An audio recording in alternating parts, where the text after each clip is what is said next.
Halo, perkenalkan nama saya Adi Gadril, nama selaku Ketua Bidang Pengabdian Masyarakat Hikmah Legal Standing Universitas Muhammadiyah Kota Bumi, dan sekretaris bidang saya. Halo, saya Nurika Dinda sebagai sekretaris bidang pengabdian masyarakat Hikmah Legal Standing UNKO. Halo semuanya. Dengar-dengar kalian baru habis UAS ya? Iya nih.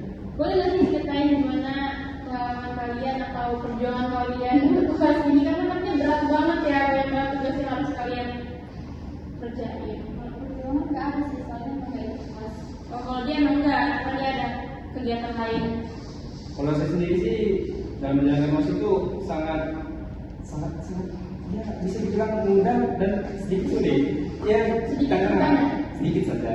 Karena kalau banyak bagus. Tapi biasanya kalau misalkan ngerjain tugas itu jauh-jauh kayak Kalau sisi dalam mengerjakan tugas itu sebenarnya mendekati hari-hari deadline gitu. Karena kalau kerja di beberapa hari itu saya susah gitu untuk mengerjakan, nggak ada niatnya gitu. macam banget ya. Iya, susah Umurnya mengerjakannya. tuh lebih susah daripada ngerjain. Wah, betul sekali gitu. Karena saya juga iya. Sama sama kita. Masuk ya. Oh, iya. Oh iya. Saya pengen tanya dong, SPM itu apa dan bukan SPM itu di Hikmah itu apa sih? Jadi SPM itu adalah penerapan dari teoritis di dalam legal standing untuk mengajak masyarakat agar mengetahui tentang hukum yang berlaku sesuai undang-undang di kehidupan sehari-hari. Dan kalau karena mungkin sosialisasi kehidupan masyarakat ya, terus juga sosialisasi sama mahasiswa yang ada di UNPOI. Oh iya, kalian itu baru ngadain agenda sih hari ini ya kan? Iya, benar banget, kami menjalankan agenda bersama bidang PPA dan bidang advokasi. Oh, yang tadi ya? Iya, betul. Tadi itu baru banget selesai. Terus Baru. gimana sih? Kalian boleh nggak sharing video perjuangan kalian tuh gimana selama ngerjain ini biar jadi agenda itu tuh gimana? Kalau masalah persiapan kami untuk menjalankan agenda tersebut, awalnya itu kami mempersiapkannya itu dalam waktu 2 minggu sih. Berat banget ya? Iya, benar banget. Dan kami itu sebelumnya itu membuat surat menyurat, silaturahmi dan sivitas akademik Universitas Muhammadiyah Kota Bumi, ke Polres, khususnya ke Kadin PPA dan ke Kepala Dinas PP dan PPA Kabupaten Utara untuk mengajak mereka untuk mengisi menjadi pemateri di dalam agenda kami tersebut. Tadi ada 2 orang ya fungsinya? Ada tiga. Satunya sama dosen hukum. Iya, Bapak Abdurrahman. Bapak, iya, terus sekali Bapak. Itu berat nggak sih kalian buat kayak bekerja sama pihak keluarga gitu tuh? Ya, kalau bisa dibilang sih lumayan berat sih, karena kami kan juga ini pengalaman pertama kami nih mengadakan diskusi publik yang mana mengangkat tentang pemberdayaan dan perlindungan perempuan. Salah. Oke, singkat saja. Aku tetap mencintaimu, walau aku tahu kau tidak akan pernah menjadi milikku. Paham?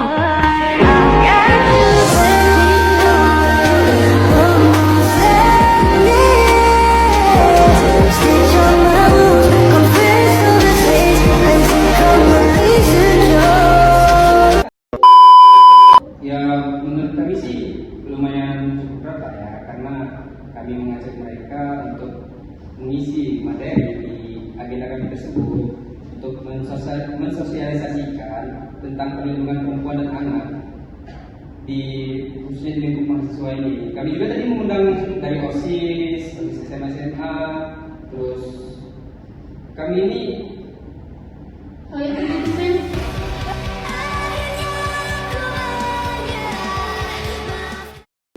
berarti kalian tuh butuh mental ya buat kayak ngajak-ngajak gitu tuh. Apa Iya. kayak langsung benar-benar ini loh pengabdian masyarakat tuh langsung kayak ngobrol ke kanitnya ya kan, langsung undang-undang itu nggak sih? iya betul.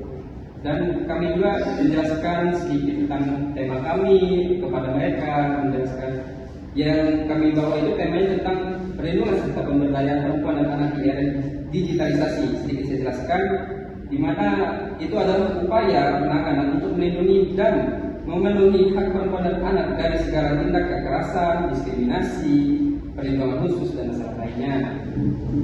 Kalau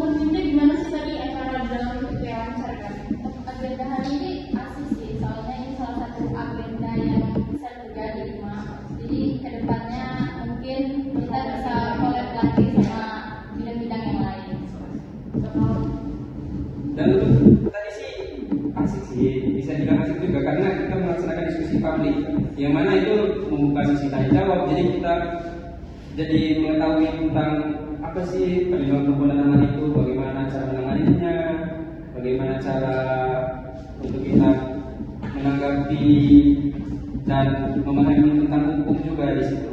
Hukum untuk perlindungan perempuan dan anak. Iya, betul sekali. Ini kan sempat ada sih, Ustaz. Bukan sempat dari paginya kayak selesai kayak Ya, itu juga dengan di sana. Ada juga ada di situ. Iya. Ngomong ya, edukasi hukum kan penting banget ya buat masyarakat umum. Menurut kalian kenapa sih bisa penting banget gitu? Penting ya, soalnya kalau kita edukasi masyarakat, jadi mereka tuh paham hukum itu apa, dalil hukum itu apa. Jadi kalau nanti mereka ada apa ya masalah, mereka ngerti gitu, mereka nanti ada edukasinya, ada penyuluhannya, ada sosialisasinya gitu. Jadi masyarakat itu nggak buta akan Iya. Jadi menurut kalian gimana?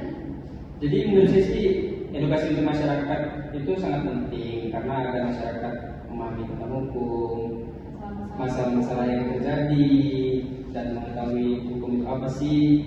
Karena kita ada slogan itu di mana slogannya itu ubi sosial ibius, di mana ada masyarakat di situ ada hukum. Wah, keren banget. Tapi kalian udah pernah bermaksud nggak sih untuk mengedukasi masyarakat kayak ada rencana-rencana atau apa gitu juga nggak? Kalau penyuluhan langsung ke masyarakat belum ada sih, dan kita juga belum ada agenda-agenda ke depannya buat penyuluhan ke masyarakat. Tapi mungkin secepatnya nanti ada agenda-agenda untuk sosialisasinya. Bakal ada kolek-kolek juga ya? Mungkin kalau sama bilang yang lain juga Bukan gitu ya. sama Menkom. Promosi ya Bunda. Nggak mau, kami pun nggak mau. Selesai kamu pas? Iya. Iya. Jadi gimana nih rencana surat ke depan? Rencana kami sih selanjutnya kami akan mengadakan sosialisasi kepada masyarakat agar masyarakat itu mengetahui tentang hukum, karena masih banyak di luar sana masyarakat yang belum mengetahui tentang hukum itu apa, jadi mereka masih banyak yang belum percaya dengan hukum itu sendiri. Benar sih, terus ada istilah hukum itu tajam ke bawah, tumpul ke atas tuh gimana? Ya, jadi menurut istilah itu sih kadang sebenarnya ada kesalahan juga, karena untuk masyarakat bawah itu semuanya misalnya kayak pencurian itu terkena hukumannya berat, paling ini lama, tidak ada ponis nggak sesuai, giliran yang itulah iya yang kena atas tuh 2 tahun. 2 tahun kadang. Terus Terus kalau yang kecil itu gak dipenjara sih. Apa kita mau coba juga gitu? Jangan Jangan, dong, jangan. masa anak hukum jadi yang dihukum? Jangan. Boleh. Boleh. Kalau bisa tuh tingkat kriminalitas tuh kita kurang ya, kurang akan kita di sini. Amin. Terima kasih berarti ya, tujuannya baik banget belajar hukum. Ngomong-ngomong, kalian punya hobi atau kegiatan itu nggak sih di luar kampus? Kalau untuk saya sendiri sih kegiatan saya di luar kampus saya bekerja menjaga pemancingan untuk mencari sedikit tambahan untuk uang jajan. Kalau yang mancing ya dari Ya mancing bisa kadang-kadang saya suka mancing juga. kecil gitu. Tidak tahu aja sih. Tahu banget. Kalau Imen, Kalau kegiatan saya sih ikut kampus ngajar ya, jadi nggak terlalu sering ke kampus, terus juga ketemu sama anak kecil itu yang kuat di darah tinggi. Itu SMP SD SMP, jadi ngajarnya itu kelas 8. Itu anak-anaknya nakal-nakal semua. tapi gemes. Enggak sih, enggak ada yang buat gemes banget. Lagi nggak ada pengalaman ngajar, soalnya masuk hukum kan kita kan jadi guru kan, jadi tiba-tiba ikut kampus ngajar, terus disuruh ngajar itu sulit sih, sulit banget buat saya. Soalnya kesabaran saya di situ ini harus menghadapi anak-anak kecil itu, tapi seru sih pengalamannya nggak bakal bisa dilupakan. Berarti ini ada hubungannya sama bidang Yunda ya, SPM. Kalau kita itu kan ini ya, kita ketemu sama mereka tuh sosialisasi, interaksi sama mereka juga, itu pengalamannya banyak juga, pengalaman baru, terus juga anaknya ya pengalaman. Bisa anak SMP itu kan emang lagi aktif-aktifnya, banyak kayak masalahnya gitu, jadi banyak masalah-masalah ujiannya. Jadi kalau tiba-tiba SMP itu kalau kita kreatif, mereka tambah biasa, jadi harus lembut sih. Tapi tadi belum bikin juga tipe yang dulu ya. Kamu agak sedikit terobati. Apa anjir terobati? Berarti sih kalau ada kegiatan HP.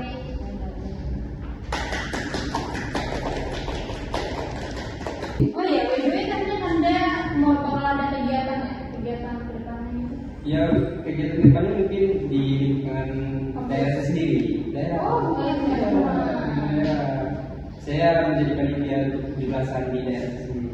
Kalau di kampus katanya ada 17 juga. Ya ada, mungkin saya sedikit bantu-bantu juga di kampus. Jadi saya membantu di kampus dan membantu di daerah saya juga. Sibuk ya, Sibuk. Karena lebih baik mencari kesibukan sih daripada di rumah. Daripada sosial. Gabut di rumah. Oh iya, tidak enak sosial ya. Ini beda ya. Beda.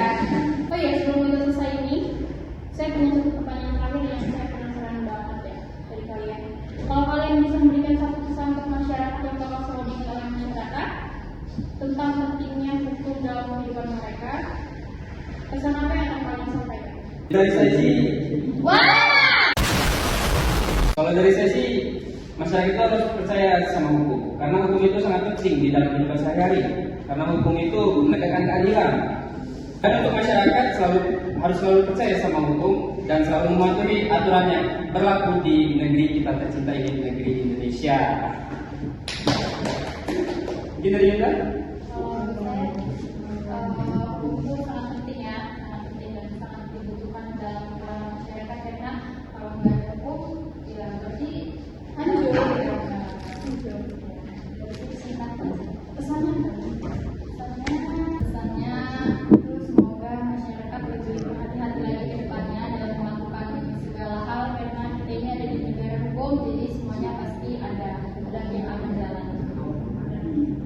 jadi untuk masyarakat untuk selalu taat hukum, patuh sama hukum, dan kalau ada apa langsung ke kantor yang Berwajib.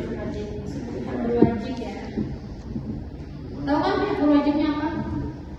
Tahu dong, kepolisian.